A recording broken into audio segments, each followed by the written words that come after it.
Hello and welcome to IAMC TV Radio. Ready to explore some top news headlines? Absolutely, it's December 18th. And yeah, a lot going on as always. let's jump right in. First up, we've got a story out of Sahara Reporters about a potential wrench in holiday shopping plans. Oh, this time of year?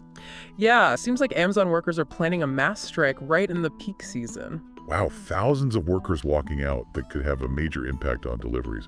Yeah. What's the reason behind it? Well, the Teamsters Union is claiming they represent about 10,000 Amazon workers, and they're saying Amazon just refuses to negotiate contracts. So like a classic labor dispute? Pretty much they're calling it insatiable greed on Amazon's part, so it's all about working conditions and, of course, pay. But I'm seeing some pushback on whether the union actually represents these workers. Yeah, Amazon's coming out strong against those claims. What are they saying? And Amazon spokesperson Kelly Nantel, she's quoted as saying that the Teamsters are straight up misleading the public. Strong words. Yeah, and even accusing them of illegal activities like threats and intimidation. Oh, wow. They're adamant that the Teamsters don't represent any of their employees, and this whole strike is illegal. So a real standoff developing here. It'll be interesting to see what happens with those holiday deliveries for sure. Absolutely. All right, well, let's shift gears completely and head over to Nigeria, where Sahara Reporters has uncovered a pretty concerning story about the Nigerian army and their fight against Boko Haram. Yeah, this one's troubling. It alleges that a soldier, Private Muhammad Idris, has been detained for 9 months without trial. 9 months without a trial? That's a long time. What exactly did he do? Well, he exposed a fellow soldier, Corporal Agbo, for allegedly having connections to Boko Haram. So he was trying to do the right thing, and look what happened. The report claims Idris found out that Agbo was using his phone to let a detained Boko Haram member communicate with family and even other terrorists. Oh, wow, that's serious. And apparently Agbo even admitted to getting money from the terrorist's brother. But get this, he was released and reinstated after only 3 months. Wow, so the whistleblower is punished, and the one with alleged ties to terrorists is back on duty. That's disturbing. It certainly raises questions about how these situations are handled internally. And it speaks to the challenges the Nigerian army faces trying to fight terrorism while also ensuring things like morale and accountability within their own ranks. A delicate balance, for sure. Absolutely. All right, on to a difficult but important topic. Our next headline is also from Sahara Reporters, and it involves a landmark mass rape trial in France. 51 men were convicted, including Dominique Pellicot, who received a 20-year prison sentence. This case has really shocked France. It's centered around Pellicot drugging and repeatedly raping his ex-wife Giselle Pellicot over an extended period, and often involved dozens of strangers he found online. It's hard to even comprehend the scale of that. What were the defenses presented by the men? Well, Pellicot himself admitted to drugging his wife and orchestrating the assault. Some of the other men claimed they thought Giselle was consenting, but the court rejected that defense. It seems like this case has really sparked a national conversation about consent and sexual violence in France. Absolutely. It's forced France to confront some uncomfortable truths about rape culture and the need for change to better protect women and ensure justice for survivors. And Giselle Pellicot's courage in waiving her anonymity to speak out has undoubtedly been a catalyst for that conversation. For sure. From a trial in France, we now shift our focus to the Middle East, where tensions continue to rise. Sahara Reporters is reporting on Israeli airstrikes in Yemen that have sadly resulted in the deaths of at least 9 people. These strikes targeted ports and energy infrastructure in Sana'a and Hodeidah province. Israel says they were military sites used by Houthi forces. And this was a retaliation for something. Right. It was in response to Houthi missile launches towards Israeli territory, which Israel claims they intercepted. So another escalation in a conflict with no easy resolution in sight. What's the Houthi perspective on all this?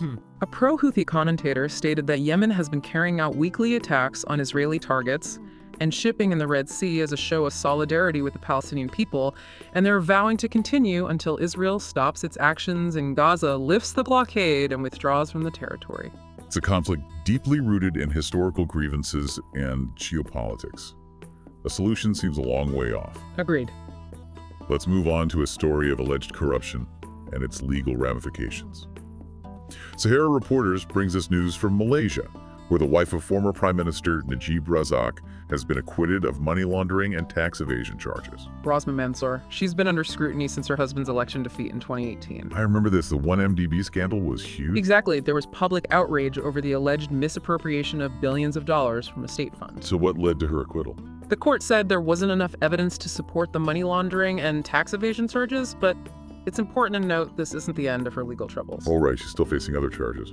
Yeah, she's got an appeal pending against a 10-year prison sentence for a separate bribery case related to a solar power project deal. So the saga continues. All right, our next headline takes us to the U.S., where Sahara Reporters is covering a story about a man who admitted to running a secret Chinese police station in Manhattan. Yeah, this one's raising eyebrows. Chen Jinping, a Chinese national living in the U.S., pleaded guilty to acting as an agent for China, setting up this clandestine police station for their Ministry of Public Security. A secret police station on U.S. soil, that's a pretty serious breach. It was supposedly offering basic services to Chinese citizens, but U.S. authorities believe it was mainly focused on finding and suppressing Chinese-American pro-democracy activists. Wow, so what happened to this station? The FBI shut it down late last year. Chen's now facing up to 5 years in prison. It seems like a clear example of the growing worry about Chinese transnational repression and their attempts to target dissidents even outside their borders. Definitely adds another layer to the already tense U.S.-China relation. All right, let's switch gears to a story from Nigeria about a potential act of generosity or maybe a political maneuver, depending on how you see it. Sahara Reporters has the details on the House of Representatives pledging to donate some of their salaries to President Bola Tinubu. They're planning to present over $704 million to the president on December 31st. It's supposed to help vulnerable Nigerians who are struggling because of the removal of the petrol subsidy. I can see both sides of this. Some might say it's genuine effort to ease the burden caused by that policy decision. But others could argue it's a PR move to boost their image, especially since they've been facing public criticism. It'll be interesting to see how the funds are used and if they actually reach the people who need them most. Transparency is key. Absolutely. Okay, our last headline for today takes us back to Nigeria, where Sahara Reporters is reporting on a major move by the Minister of the Federal Capital Territory, Nyesom Wike. He's revoked the land ownership of over 750 people and organizations in Abuja. Wow, over 750, that's a big deal. It is, and some pretty high-profile figures are affected too. Well, former President Muhammadu Buhari's foundation, the current House Speaker Abbas Tajuddin, former Chief Justices of Nigeria. The list goes on. So what's the reasoning behind this? Wike's targeting those who haven't paid for their certificates of occupancy. Those are the legal documents that grant land ownership rights in Abuja. He's citing a section of the Land Use Act that allows him to take this action. This is going to send ripples through Abuja's elite, that's for sure. Definitely. It's a bold move, and it'll be fascinating to see how everyone reacts. Agreed. It seems like the world is full of impactful events today.